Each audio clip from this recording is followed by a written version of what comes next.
Simon Cowell's name became synonymous with power, judgment, and influence in modern entertainment.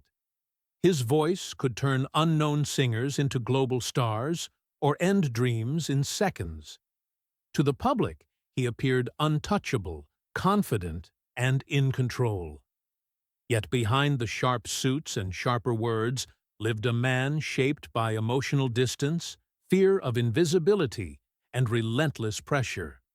This story is not about television ratings or fame alone. It is about how ambition can harden into isolation, how success can mask pain, and how time eventually strips power down to its most human truths. Simon Cowell's life reveals that even the most dominant figures are quietly shaped by wounds the spotlight never shows. The rise of a reluctant gatekeeper. Simon Cowell did not set out to become a symbol of authority. His rise was gradual, shaped by observation rather than confidence. As his influence grew through major talent shows, he became the face of judgment itself. Audiences saw a man who spoke plainly and refused to soften reality. That honesty made him powerful. He stood as a gatekeeper to opportunity, deciding which voices would be heard and which would fade. Yet this power came with a cost. The role required emotional distance and constant certainty. Over time, Simon's public identity became rigid, leaving little room for doubt or vulnerability. While the world celebrated his authority, he quietly carried the weight of being feared rather than understood. The applause reinforced his position, but it also trapped him inside a persona that demanded control at all times, even when it conflicted with his inner life. A childhood without reassurance. Simon Cowell grew up in a household that valued success more than affection. While his family appeared comfortable and creative, emotional warmth was limited. Praise was rare and conditional, offered only when achievements justified it. As a child, Simon learned to associate worth with results, not presence. This absence of reassurance shaped his self-image deeply. He grew up measuring himself against expectations he struggled to meet, internalizing silence as judgment. Without affirmation, insecurity took root early. Love felt earned, never guaranteed. This emotional environment did not break him outright, but it hardened him.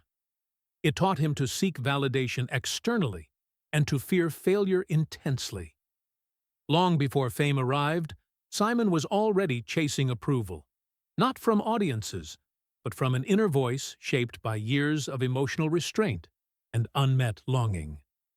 School, struggle, and silent shame school offered little relief from Simon's internal conflict. He did not excel academically, nor fit easily into structured authority. Teachers saw defiance rather than potential, reinforcing his sense of inadequacy. While peers progressed confidently, Simon felt left behind. Each academic setback added to his belief that he was failing at life's expectations. Shame followed him quietly, becoming a constant presence. By the time he left school, he carried few qualifications and even fewer reassurances about his future. In a family where achievement defined value, this lack of direction felt devastating. There was no moment of triumph to mark his transition into adulthood. Instead, he entered the world feeling unseen and unprepared, haunted by the fear that he might never become someone worthy of recognition or respect. Invisible years in the music industry. Simon's early career began humbly in the mailroom of a major music company. Surrounded by success, yet excluded from it, he moved through hallways unnoticed. This period was emotionally suffocating. Handling correspondence addressed to stars reminded him daily of his own obscurity. Yet these years quietly shaped him. Instead of retreating, he observed. He studied how power worked, how decisions were made, and how audiences were influenced. Rejection sharpened his instincts. Emotional neglect transformed into self-reliance. Though the role felt humiliating, it became his education. Simon learned that talent alone was not enough, and that visibility mattered more than purity. The mailroom did not elevate him, but it prepared him. It was here that ambition shifted from hope to strategy, laying the foundation for everything that followed: failure, bankruptcy, and reinvention. Simon's first attempt at independence ended in collapse. After early success with his own label, shifting trends left him financially ruined. Bankruptcy forced him back into his childhood home, confronting old insecurities with new shame. This failure nearly broke him. Friends drifted away, and confidence evaporated. Yet within this collapse came clarity. Simon realized that success based on trends was fragile. Returning to the industry, he abandoned idealism and embraced realism. He focused on what connected with people, not what impressed critics. This shift marked his true reinvention. Fear of failure remained, but it fueled precision rather than paralysis. Each success restored belief, but the memory of loss kept him sharp. From this point forward, Simon's ambition was no longer naive. It was deliberate, cautious, and driven by survival. Becoming the face of judgment. Simon's move into television transformed him from behind-the-scenes executive into cultural force. His blunt honesty shocked audiences accustomed to polite encouragement. What some saw as harshness, others recognized as truth. Viewers responded to authenticity. His presence reshaped how talent shows functioned, turning critique into spectacle. With each success, his influence expanded globally. Yet this visibility demanded constant performance. Simon's authority depended on certainty, leaving little room for vulnerability. The boy who once felt unseen was now watched constantly. While this satisfied a lifelong hunger for recognition, it also deepened isolation. His words carried immense weight, but few questioned how heavy that burden was. Power amplified his voice, but muted his inner world, creating distance between the man and the image he projected. The loneliness behind control. As Simon's empire grew, so did his isolation.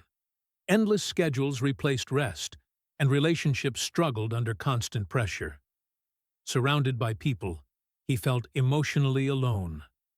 Authority became armor, protecting him from vulnerability, but also from connection. Public perception hardened him further. Criticism, mockery, and fear followed his image. He absorbed it silently, believing empathy would weaken control. Health issues emerged quietly, dismissed as the cost of success. Insomnia and anxiety became familiar companions. Despite global admiration, Simon often felt empty once cameras shut off. Triumphs felt hollow without shared meaning. The same traits that built his empire slowly eroded his sense of self, leaving him powerful yet profoundly disconnected from emotional grounding. When the body finally says no. A serious accident forced Simon into stillness for the first time in decades. Injury stripped him of control and confronted him with mortality. Recovery was slow and humbling. Pain replaced authority, and silence replaced applause. Confined physically, he faced fears long avoided. The realization that life continued without him was unsettling. He was no longer indispensable. This moment shifted his priorities. The body he once ignored demanded attention. Vulnerability became unavoidable. The experience dismantled the illusion of invincibility he had carried for years. In the quiet of recovery, Simon began reflecting on what truly mattered. Power could not protect him. Fame could not heal him. Survival required humility, patience, and acceptance of limits he had never wanted to acknowledge. Fatherhood and emotional awakening. Becoming a father transformed Simon's understanding of purpose. Responsibility shifted from ratings to presence. His son became an anchor, grounding him in moments that demanded patience and care. For the first time, Simon experienced unconditional connection. Through parenthood, he revisited life from a new perspective.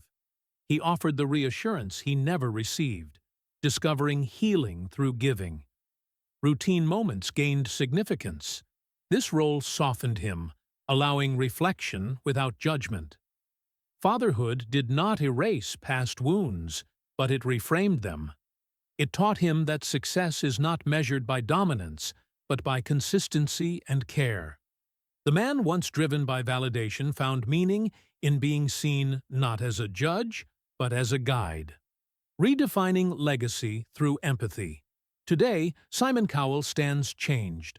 Authority remains, but it is tempered by experience. He listens more and judges with awareness of fragility. Time dismantled illusions of permanence, leaving empathy behind. His legacy is no longer defined solely by shows or stars, but by the quiet choices he makes now. Power fades, but understanding endures. Simon's journey reveals that true growth often comes after loss. In letting go of control, he found reflection. In slowing down, he found clarity. His story is not one of flawless triumph, but of learning to live with scars honestly. What remains is a man still evolving, shaped not by dominance, but by humility and compassion.